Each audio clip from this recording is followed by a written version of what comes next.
Pemirsa, Israel akan mengadakan pemilihan umum pada Maret 2021 setelah parlemen gagal untuk memenuhi tenggat waktu meloloskan anggaran. Hal ini memicu pemungutan suara yang menghadirkan tantangan baru bagi Perdana Menteri Benjamin Netanyahu.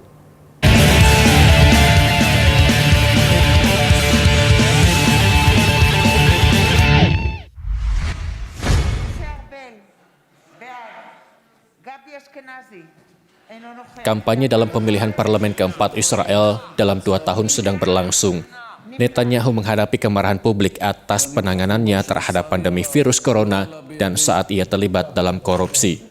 Pemimpin terlama Israel juga harus bersaing dengan saingan baru dari sayap kanan, Gideon Sa'ar, seorang pembelot dari partai Likud Netanyahu. Sebuah jejak pendapat di TV publik Israel pada hari Selasa menunjukkan gambar Sa'ar sebagai Perdana Menteri. Netanyahu membantah melakukan kesalahan kriminal. Menteri Pertahanan saat ini politisi sentris Benny Gantz membentuk pemerintahan persatuan pada Mei setelah 3 pemilu yang tidak meyakinkan yang diadakan sejak April 2019.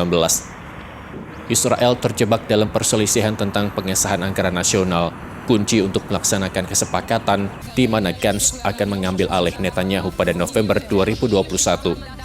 Pemilu baru berarti bahwa rotasi tidak akan pernah terjadi. Beberapa analis politik mengatakan Netanyahu berharap menggunakan sengketa anggaran untuk memaksa pemilihan yang akan mengeluarkannya dari kesepakatan pembagian kekuasaan dengan Gantz. Tetapi mereka mengatakan dia lebih suka pemungutan suara pada Mei atau Juni ketika kampanye vaksinasi yang sekarang sedang berlangsung dapat mendatangkan lebih banyak pemilih.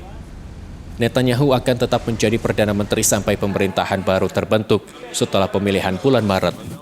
Ia pertama kali menjabat di pos tersebut dari tahun 1996 hingga 1999 dan menjabat kembali tahun 2009. Dalam pidatonya di TV secara efektif memulai kampanyenya, Netanyahu mengatakan dia telah mengatur jutaan dosis vaksin virus corona untuk dikirim ke Israel.